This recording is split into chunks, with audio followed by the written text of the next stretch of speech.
สวัสดีค่ะยินดีต้อนรับเข้าสู่ช่องของจริง Baby จิงโกะนะคะในที่สุดมันก็ได้เวลาอันควรแล้วที่จริงจะมารีวิวเจาะหูของจริงนะคะ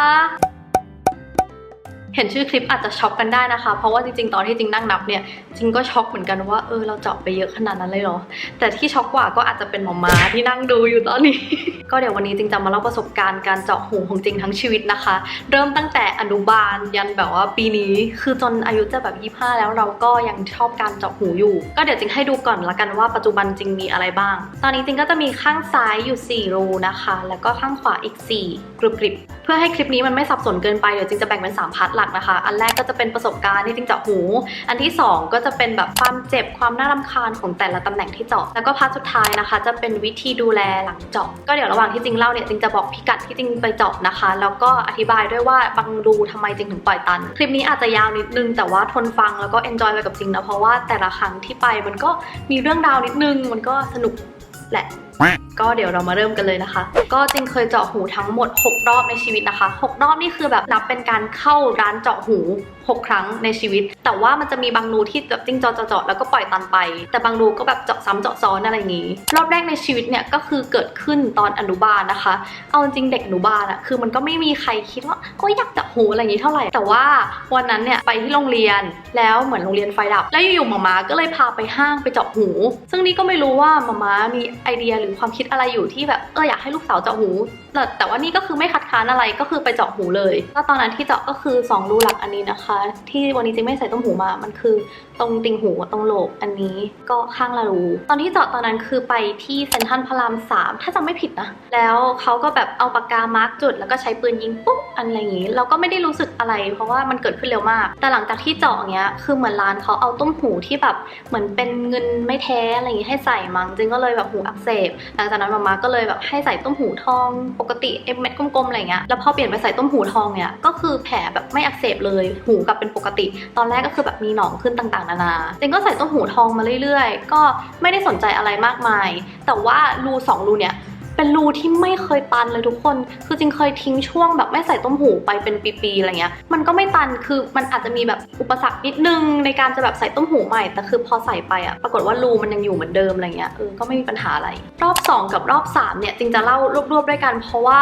คือจริงไปเจาะหู2วันติดเหตุการณ์ตอนนั้นเนี่ยก็คืออยู่เกรด10นะคะก็คือม.4 จริงเคยเล่าไปใน50 Fact แต่ว่าเราก็จะบอกตรงนี้ด้วยว่าตอนนั้นเกรด10คืออกหักทุกคนอกหักเศร้ามากแล้วก็ไปเจาะหูที่โบนันซ่านะคะเด็กสมัยนี้จะรู้จักโบนันซ่าไหมโบนันซ่ามันคือตรงที่ทุบไปแล้วที่มันอยู่ระหว่างทางเชื่อมมาบุญครองกับสยามคือเราก็ไปเลือกร้านแบบมั่วๆแล้วก็เจาะไปอันนี้จริงจดไว้กันลืมจริงเจาะข้างซ้ายตรงเฮลิกซ์ไป2แล้วก็โลบ2นะคะด้วยความซาดิสเนี่ยก็คือวันต่อมาก็ไปเจาะเพิ่มเลยข้างซ้ายเฮลิกซ์อันที่3แล้วเราก็เจาะโลบตรงนี้จะบอกว่าตอนอัดคลิปนี้จริงนับผิดนะคะเพราะว่าพอมาดูรอยข้างหลังหูตัวเองแล้วปรากฏว่าตรงโหลบที่เจาะตอนนั้นน่ะมันเจาะเพิ่ม3เป็นทั้งหมด4รูแต่จะบอกว่าตอนที่เจาะที่ร้านนั้นน่ะคือที่เห็นกันในรูป3รูอันเนี้ยมันเป็นหนังของจริงนะมันไม่ใช่กระดูกเลยตอนนั้นที่เขาเจาะเขาก็ใช้เข็มเนี่ยแหละแต่เจาะเสร็จแล้วคือแดงมากคือในวิดีโอถ้าเห็นเนี่ยก็คือเห็นแล้วว่ามันแดงอะแล้วเหมือนร้านเขาไม่ค่อยดีอะเพราะว่าพอเจาะเสร็จอย่างเงี้ยหูจริงอักเสบนานมากแต่ตอนนั้นจริงก็ยังเด็กด้วยแหละก็คิดแค่ว่าแบบคนเราแบบเจาะหูก็คือเสร็จแล้วเสร็จเลยอะไรอย่างงี้ไม่ต้องทำอะไรเพิ่มแต่ว่าจริงๆมันก็ต้องแบบดูแลหลังจากนั้นอะไรอย่างงี้คือตอนนั้นอะหูตรงเนี้ยอักเสบตลอดแบบมีปัญหาตลอดเลยอะไรเงี้ยจริงก็เลยปล่อยตันทั้งหมดเลยแต่ว่าไอ้2รูออริจินอลของจริงก็คือยังไม่ตันพวกโหลบอะไรตรงเนี้ยที่เจาะไปอะคือมันไม่ได้ทิ้งรอยแผลเป็นอะไรไว้เลยแต่ว่าเดี๋ยวจริงจะโชว์ให้ดูไอ้ตรงที่เจาะเฮลิกซ์เนี่ยมันก็มีการสร้างรอยแผลไว้บ้าง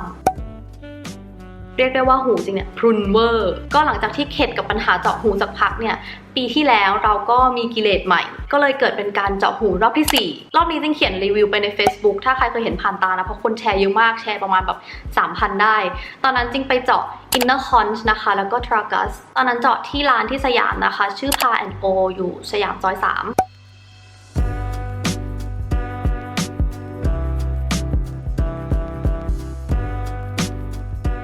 ผล คนที่ไปเจาะตามบางคนก็คือหูแบบไม่มีปัญหาอะไรเลยไม่เป็นแผลแต่จริงว่ามันแล้วแต่ร่างกายคนด้วยมั้งเพราะว่าจริงเจาะเนี่ยแรกๆก็ไม่มีปัญหาอะไรแต่ว่าหลังๆอาจจะเป็นทั้งการพักผ่อนของจริงด้วยอะไรเงี้ยหูจริงมันก็เลยแบบอักเสบบ้างตอนนั้นก็คือมันก็จะมีแบบบับเบิ้ลอ่ะจริงไม่ได้ถ่ายรูปตอนเป็นบับเบิ้ลไว้นะเพราะจริงไม่ค่อยถ่ายรูปอะไรที่มันน่ากลัวกับหูตัวเองไว้เดี๋ยวจะหารูปจากเน็ตให้ดูมันคือเป็นเหมือนเม็ดใสๆอยู่ข้างแผลอะไรเงี้ยมันเอาไม่ออกอ่ะคือมันเกือบจะเป็นไตอ่ะเกือบจะเป็นไตหมายถึงว่ามันเกือบจะแข็งอะไรเงี้ยแล้วก็หูอักเสบมากตอนนั้นคือแบบตรงรอบๆแผลมันบวมจนแบบสมมตินี่จิวใช่ปะเนื้อข้างๆอ่ะคือมันบวมจนแบบมันจะกินจิวอยู่แล้วอ่ะคือพวกแผลเจาะกระดูกเนี่ยมันหายช้ามากนะทุกคนมันใช้เวลาประมาณ6 เดือนก็คือครึ่งปีขึ้นไปอ่ะกว่าแผลจะแห้งจริงๆแล้วเหมือนจริงคิดว่ามันจะดีขึ้นอะไรเงี้ยก็เลยแบบทิ้งไว้แต่ปรากฏว่าผ่านไปหลายเดือนมากแผลมันก็ยังไม่หายจนตอนนั้นแบบไปเกาหลีแล้วเพื่อนก็เห็นแล้วเพื่อนก็บอกว่าจริงไปหาหมอไหมอะไรเงี้ยสุดท้ายเราก็เลยเอาจิวออกที่เกาหลีนะตอนนั้นคือจริงๆอ่ะไอจิวพวกทรากัสพวกอะไรเงี้ยเอาออกยากมากแต่ว่าเราก็แบบงัดแงะในห้องน้ำโรงแรมแล้วพอเอาออกก็เห็นว่าหูตัวเองก็คือเป็นแผลแบบนิดนึงแต่พอเอาออกทิ้งไปประมาณแบบ2-3 วันบับเบิ้ลหายเลยทุกคนแผลแบบหายมันก็แอบทิ้งแผลเป็นไว้นิดนึงนะแต่ว่าก็ไม่ได้ชัดขนาดนั้นตอนนั้นก็คือเข็ดมากอะเพราะว่าแผลมันแบบทุกคนเห็นแล้วทำหน้าแบบ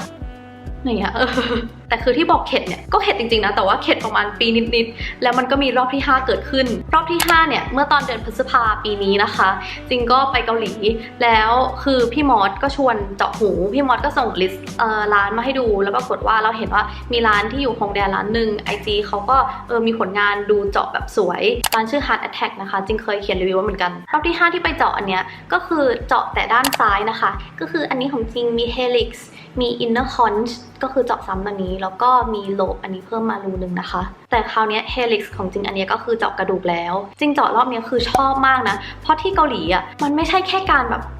ยูอยากเจาะตรงนี้งั้นเดี๋ยวเจาะให้เลยแหละแต่เขามีการแบบดีไซน์ให้อย่างจริงเนี้ยคือเจาะ Inner Conch อ่ะเขาก็ไม่ได้แบบซ้ำรอยเดิมให้เพราะว่าเขาจะดูว่าเนี่ยพอหันหน้าตรงเนี้ยมันจะเห็นจิวมากน้อยแค่ไหนมันจะสวยหรือเปล่าอะไรเงี้ยแล้วก็ดูว่าหันข้างโอเคไหมไม่ใช่ว่าเราไปบอกเขาว่าเราอยากเจาะแบบตรงนี้อะไรอย่างเงี้ยแต่ปรากฏว่าถ้าสมมติเจาะตรงนี้แล้วจิวมันแบบทิ่มเข้าไปมันมองไม่ค่อยเห็นจิวอะไรเงี้ยเขาก็จะไม่เจาะให้นะเหมือนเราก็บอกตำแหน่งที่เราอยากเจาะให้เขาฟังอะไรเงี้ยแล้วเขาก็จะดูให้ว่ามันโอเคไหมที่ร้านก็สื่อสารภาษาอังกฤษได้นะคะไม่ต้องห่วงคือจากประสบการณ์ที่จริงเจาะ Inner Conch ที่ไทยแล้วก็ที่เกาหลีด้วยเนี่ยจริงก็ชอบของเกาหลีมากกว่านะเพราะว่าเหมือนกลับไปดูรูปเก่าแล้วปรากฏว่า Inner Conch ของจริงที่เจาะที่ไทยอ่ะมันแอบอยู่สูงไปนิดนึงคือรู้สึกว่าเกาหลีเขาเชี่ยวชาญด้านการเจาะมากกว่าแบบเขารู้ความแบบสวยงามของการเจาะหู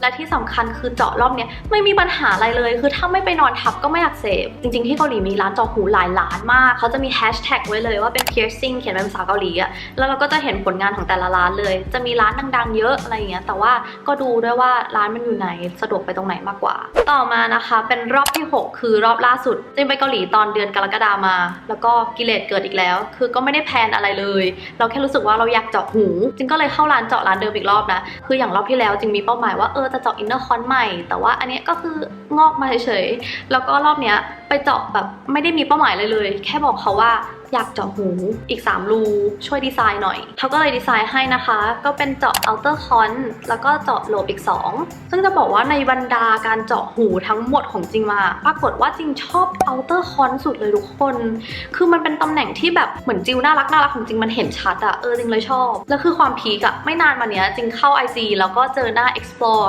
มีรูปของเต็น NCT ขึ้นมาใช่ไหมน้องเต็นของเราก็คือเจาะหูเยอะมากเหมือนกันแล้วเราก็เห็นหูน้องแล้วแบบตำแหน่งมันคุ้นๆนะเฮ้ยน้องแบบเจาะตำแหน่งเดียวกับเราเลยคือหูซ้ายของจริงเนี้ยที่มี Helix Inner Conch มีโลบ2เนี่ยเต็นเจาะแบบนี้ข้างขวา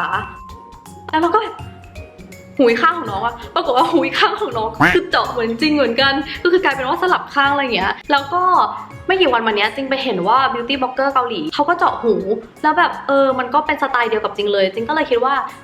จริงๆเหมือนสไตล์อย่างเงี้ยอาจจะแบบป๊อปที่เกาหลีความเจ็บความน่ารำคาญของแต่ละตำแหน่งที่เจาะนะคะปกติเวลาเจาะหูเนี่ยเขาไม่ค่อยแปะยาชาเลยนะคือเขาก็เช็ดหูเราด้วยแอลกอฮอล์แล้วก็มาร์กด้วยปากกาแล้วเขาก็ใช้เข็มเจาะเลยคือเหมือนการเจาะหูเนี่ยมันเร็วมากๆทุกคนคือถ้าใครกลัวเงี้ยมันก็จะรู้สึกว่ามั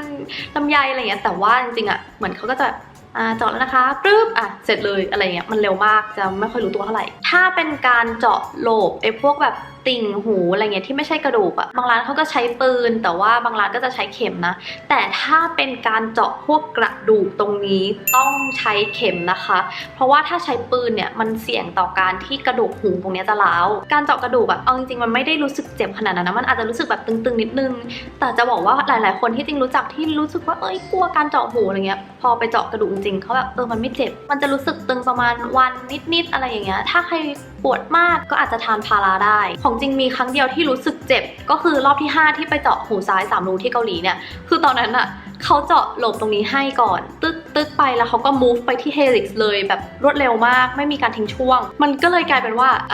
เส้นประสาท1เส้นประสาท2ไปตึ๊กอย่างเงี้ยจริงก็ปวดนะแต่วันต่อมาก็หายนะคะพวกการเจาะ outer con inner con helix อะไรเงี้ยมันจะไม่ได้รู้สึกกรุบมากนะคะเพราะว่ากระดูกมันไม่ได้แบบหนาขนาดนั้นแต่ tragus อันเนี้ยจึงรู้สึกว่ากระดูกมันหนากว่าเพราะว่าตอนที่เจาะคือตรง con ตรง helix อะไรเงี้ยตอนเจาะมันจะได้ยินเสียงกรุบแป๊บเดียวแต่ tragus เนี่ยมีความกรุบยาวกว่านิดนึงอารมณ์เหมือนตอนที่เรากินต้มแซ่บเคี้ยวกระดูกอ่อนอะไรเงี้ยจุดการเจาะหูที่จริงโหวตให้ว่ามันน่ารำคาญที่สุดเนี่ยมีอยู่2ตำแหน่งนะคะก็คือ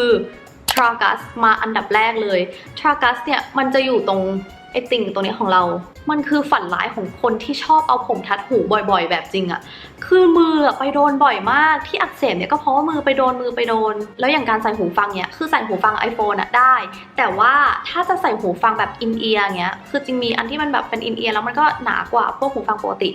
ใส่ไปแล้วมันก็แบบมันก็รำคาญกับอันนิดนึงเลยเป็นเหตุผลที่จริงไม่เจาะ tragus ใหม่นะคะมันก็สวยแต่ขอบายส่วน helix เนี่ยก็เป็นฝันร้ายของคนผมยาวนะคะเพราะว่าผมจะไปเกี่ยวบ่อยมากแล้วด้วยความที่มันอยู่นอกสุดอะไรเงี้ยเผลอไปนอนทับอะไรก็อาจจะอักเสบได้ง่ายกว่านะคะก็จะต้องพยายามหลีกเลี่ยงตรงนี้ไว้พวกโหลพวกติ่งอะไรเงี้ยมันไม่ค่อยมีปัญหาอยู่แล้วส่วน conch เนี่ยมันก็จะอยู่ข้างในหูเงี้ยมันก็ไม่ค่อยมีปัญหาอะไรแต่ว่าถ้าเจาะแรกๆนี้ก็พยายามอย่าไปนอนทับดีกว่าเพราะว่าไม่ควรเสี่ยงกับการเป็นแผลแล้วก็ถ้าใครเจาะ helix เนี่ยใส่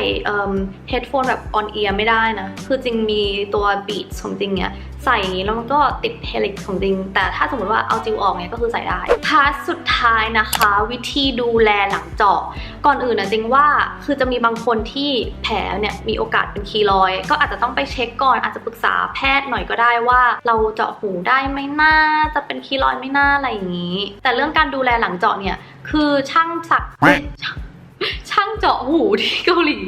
แนะนำจริงมาว่าพอเจาะเสร็จเนี่ยก็คือให้ใส่จิวที่เขาใส่ให้ที่เราเลือกเนี่ยก็ให้ใส่จิวเดิมไปก่อนเดือนนึงแล้วค่อยเปลี่ยนแล้วจริงก็ถามเขาว่าจะต้องทานยาหรือกินยาอะไรไหมเขาก็บอกว่าให้ไปร้านยาที่อยู่ใกล้ๆตรงนี้นะแล้วก็บอกเขาเลยว่ามาจากร้านเจาะหูอันนี้แล้วเขาก็จะจ่ายยาให้ซึ่งเภสัชที่ร้านขายยาเนี่ยเขาก็แนะนำมาว่า1หลังเจาะเนี่ยก็คือให้ล้างแผลด้วยน้ำเกลือเช้าแล้วก็ก่อนนอนนะคะก็ล้างไปประมาณแบบสัปดาห์นึงหรือถ้าใครมีเวลาเนี่ยสามารถเอาสำลีชุบน้ำเกลือแล้วก็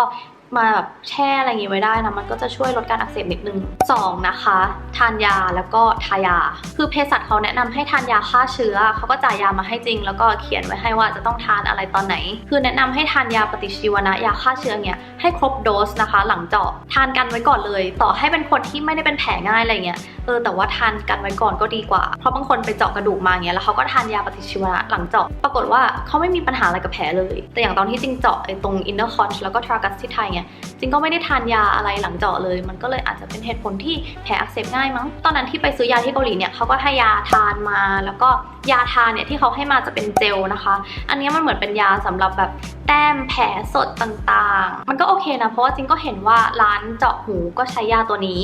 แต่ว่าถ้าใครมีเบตาดีนหรือไม่แพ้ยาแดงอะไรเงี้ยสามารถหยอดได้นะแบบว่าพอเจาะเสร็จเงี้ยก็มันหยอดก่อนนอนนิดนึงอะไรอย่างงี้แผลมันจะได้แห้งไวแต่ทุกคนจะบอกว่า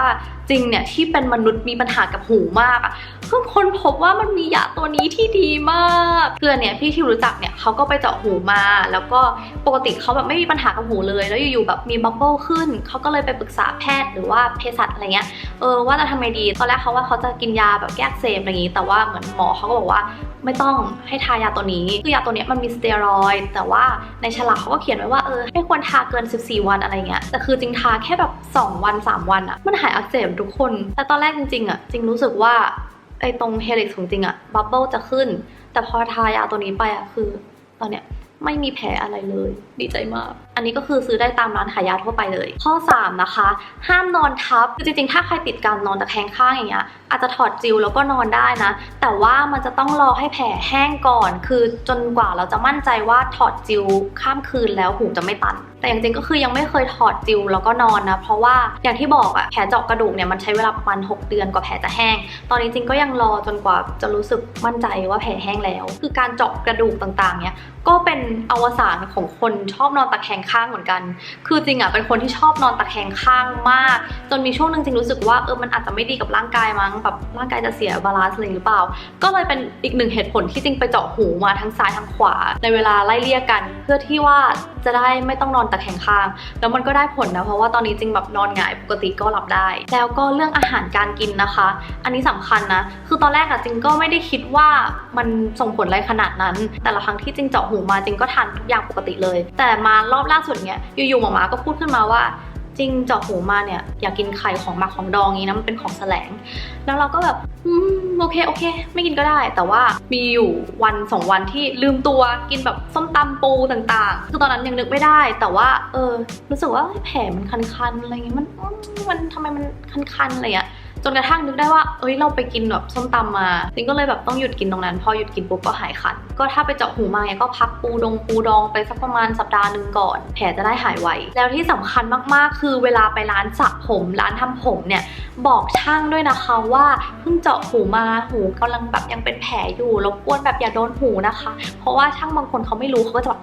อย่างเงี้ยโอ้โหถ้าแบบช่างโดนนี่คือนอกจากจะอักเสบแล้วเราก็เจ็บด้วยบางทีอาจจะแบบเลือดออกคร่าวๆมันก็จะประมาณนี้นะคะคือเจาะหูที่เกาหลีเนี่ยถูกกว่าที่ไทยนะเจาะรูเราแบบถ้าจำไม่ผิดมันประมาณแบบ